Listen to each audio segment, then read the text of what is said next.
ខ្ញុំឃើញ fan គាត់ comment ប្រាប់ខ្ញុំថាបងអើយគ្នាបងឯងទៅលេងស្រុកខ្មែរច្រើនណាស់ខ្ញុំគាត់តែឃើញ comment ភ្លាមសប្បាយចិត្តឡើងត្រក់ទឹកភ្នែកតែម្ដងអញ្ចឹងហើយធ្វើឲ្យខ្ញុំមានកម្លាំងចិត្តក្នុងការប្រម៉ូទឬក៏និយាយល្អតាក់ទងភ្ញៀវទេសចរឲ្យទៅលេងស្រុកខ្មែរយើងច្រើនណាស់និយាយទៅការផ្សព្វផ្សាយតាមប្រព័ន្ធ social media ក៏វាល្អខាងមួយផ្នែកហើយប៉ុន្តែបើសិនយើងជួបផ្ទាល់និយាយផ្ទាល់យើងកាន់តែល្អមួយផ្នែកទៀតព្រោះពេលខ្លះជនជាតិឥណ្ឌាពេលឃើញព័ត៌មានតាម social media ក៏គាត់អត់ជឿដែរអញ្ចឹងបើសិនយើងបាននិយាយផ្ទាល់ចុះចូលគាត់ជារៀងរាល់ថ្ងៃអញ្ចឹងទៅវាកាន់តែល្អមួយវិញទៀតឥឡូវជនជាតិឥណ្ឌាស្គាល់ខ្មែរយើងច្រើនឲ្យតែគាត់ឃើញខ្ញុំគាត់តែនិយាយថាស៊ីណាខេមរាខ្ញុំបងប្អូនអើយគ្រាន់តែលើពាក្យហ្នឹងគឺសប្បាយចិត្តខ្លាំងមែនតើព្រោះអីពេលដែលខ្ញុំមកនៅឥណ្ឌាដំបូងគ្មានអ្នកណាស្គាល់ខ្ញុំថាមកពីណាពីណីទេឲ្យគេសួរខ្ញុំថាមកពីណាខ្ញុំប្រាប់ថាមកពីខ្មែរគេតែងតែនិយាយថាខ្មែរនៅណានៅជិតកូឡុំបៀមែនឬក៏ជនជាតិហ្វីលីពីនឬជនជាតិវៀតណាមឬក៏ជនជាតិផ្ទះលេពីចឹងទៅប៉ុន្តែឥឡូវអត់ទេពួកគេស្គាល់ខ្មែរយើងច្រើនណាស់និយាយទៅមានរឿងលើកនេះហ៎បងប្អូនហើយមិនដឹងថាត្រូវរករឿងអាសៀមឬក៏អគុណវាទេដែលធ្វើឲ្យជនជាតិឥណ្ឌាស្គាល់យើងច្រើនហើយបងប្អូនដឹងហើយថាជនជាតិឥណ្ឌាប្រទេសធំមានប្រជាជនច្រើនជាងគេលើពិភពលោកហើយពួកគាត់ដើររស់នៅគ្រប់កន្លែងសូម្បីតែកោះទូចមួយនៅលើសមុទ្រឥណ្ឌាជិតសាអាហ្វ្រិកាហ្នឹងក៏មានជនជាតិឥណ្ឌាទៅដែរព្រោះខ្ញុំកាលពីខ្ញុំធ្វើការក្រៅប្រទេស2012សតតែជនជាតិឥណ្ឌានិយាយទៅនៅកឡុកកលៀតកន្លែងណាក៏ជនជាតិឥណ្ឌានឹងហើយជាឱកាសរបស់យើងតាក់ទងភ្ញៀវទេសចរធ្វើឲ្យពិភពលោកស្គាល់ប្រទេសយើងកាន់តែច្រើនណាគេស្គាល់យើងកាន់តែច្រើនភ្ញៀវទេសចរក៏ហូរចូលប្រទេសយើងតាមនឹងទៅអូខេបងប្អូនឥឡូវចែកម្លែកជីវិតប្រចាំថ្ងៃរបស់ខ្ញុំវិញថ្ងៃនេះខ្ញុំមានភ្ញៀវ2នាក់ទៅម៉ាសា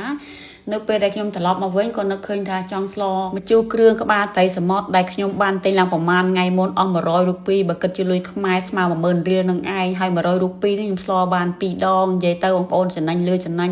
ជីវិតរស់នៅប្រចាំថ្ងៃនៅឥណ្ឌានេះខ្ញុំអត់សូវចំណាយលុយប៉ុន្មានទេបងប្អូនទោះបីជាដើរលេងក៏ចំណាយតិចតួចដោយសារតែ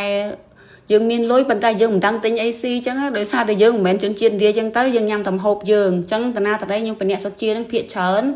បើខ្ញុំចង់ទិញតែបៀបថាទឹកដោះគោទឹកសុទ្ធឬក៏ដូងផ្លែឈើប៉ុណ្ណឹងក្រៅពីហ្នឹងដូចមិនសូវប៉ាតេហ្មងទេបងប្អូនអូខេងាកមើលស្លខ្ញុំវិញនិយាយទៅការស្លម្ជូរគ្រឿងរបស់ខ្ញុំនេះនិយាយតាមចិត្តនឹកឃើញដែរបងប្អូននៅពេលខ្លះពេលដែលខ្ញុំចាប់ផ្ដើមស្លម្ជូរគ្រឿងខ្ញុំចាក់ប្រេងឆាចឹងទៅក៏យើងដាក់គ្រឿងបន្ទាប់មកទៀតយើងដាក់ប្រហុកចឹងទៅយើងលេងឲ្យខ្លោចដាក់គ្រឿងក្រៅដាក់បន្លែដាក់សាច់តាមហ្នឹងទៅប៉ុន្តែលើកនេះខ្ញុំធ្វើវិធីផ្សេងដោយសារតែខ្ញុំឃើញ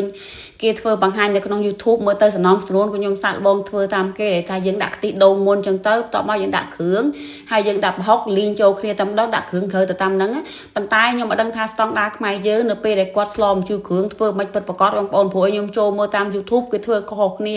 សូម្បីតែខ្ញុំនៅកំពង់ចាមក៏ធ្វើខុសៗគ្នាដែរដល់ពេលចឹងទៅខ្ញុំធ្វើដូចខ្ញុំនិយាយធ្វើតាមចិត្តនឹកឃើញអញ្ចឹងទៅតែបើសិនជាបងប្អូនមានជំនាញច្បាស់លាស់ក្នុងការធ្វើម្ហូបខ្មែរយើងជួយប្រាប់ខ្ញុំផងហើយឥឡូវនេះផងដែរយកពេលវេលាតិចតួចដើម្បីមកថែសម្រស់ខ្លួនឯងនិយាយទៅបងប្អូនរៀងរាល់ថ្ងៃមុនខ្ញុំចូលគេខ្ញុំតែងតែប្រើសម្លេងជូតមុខអាសាបងប្អូនល្អប្រើខ្លាំងមែនតើនៅពេលខ្ញុំបានប្រើវាអញ្ចឹងទៅខ្ញុំមានអារម្មណ៍ថាធ្វើស្បែកមុខទន់ត្រជាក់ផ្ដោះសំណើមដល់ស្បែកហើយសម្លេងជូតមុខអាសាมันមានជាតិកាត់มันមានជាតិបកជាប្រភេទសម្លេងជាបាស្បែកមុខសម្រាប់បងប្អូនដែលមានបញ្ហាស្នាមជាំស្នាមដូចខ្មៅឬក៏មុនតូចមុនធំប្រើសម្លេងអាសាมันខុសបំណងទេអញ្ចឹងហើយបើសិនជាបងប្អូនមានចំណាប់អារម្មណ៍នេះជា page របស់គាត់ក៏បងប្អូនអាចរកទិញតាមតំណែងចែកចាយរបស់គាត់ទូទាំងប្រទេសកម្ពុជាយើងនឹងឯងហើយឥឡូវនេះផងដែរស្លខ្ញុំឆ្អិនល្មមក៏ដល់វគ្គខ្ញុំដួសដាក់ចានបងប្អូនឈ្ងុយខ្លាំងមែនតើវាឈ្ងុយណាខ្ទិះដូងខ្ញុំដាក់ផងវាឈ្ងុយនឹងអាស្លឹកកន្ទងដែលខ្ញុំយកទៅកម្លោចយកទៅដុតឲ្យបានដាក់ខ្ញុំចូលនឹងស្លបងប្អូនឈ្ងុយខ្លាំងណាស់ហើយពោះរសជាតិសម្លម្ជូរគ្រឿងក្បាលត្រីខ្ញុំថ្ងៃនេះគូឆ្ងាញ់ខ្លាំងមែនតើបងប្អូននោះជាតិដោះកតែម្ដងដោយសារតែខ្ញុំយកក្បាលត្រីសមុទ្រអាត្រីធំយកមកស្លចឹងទៅអូជាតិខួរត្រីនឹងចេញមកជាតិខ្លាំងមែនតើតែគួរឲ្យសោកស្ដាយបន្តិចញ៉ាំតែម្នាក់ឯងទេបើសិនជាមានអាជាញ៉ាំគ្នាពីរនាក់ញាក់មុខដកគ្នាមិនដឹងជាឆ្ងាញ់ប៉ុណ្ណាទេបងប្អូនព្រោះអីសុកជានេះគេមិនប៉ែតតៃអាស្លម្ជូរគ្រឿងអីទេតែសាច់គោសាច់ជ្រូកបានគាត់ប៉ែតតៃចឹងណាហើយបងប្អូនវីដេអូថ្ងៃហ្នឹងក៏មានប៉ុណ្្នឹងដែរអរគុណ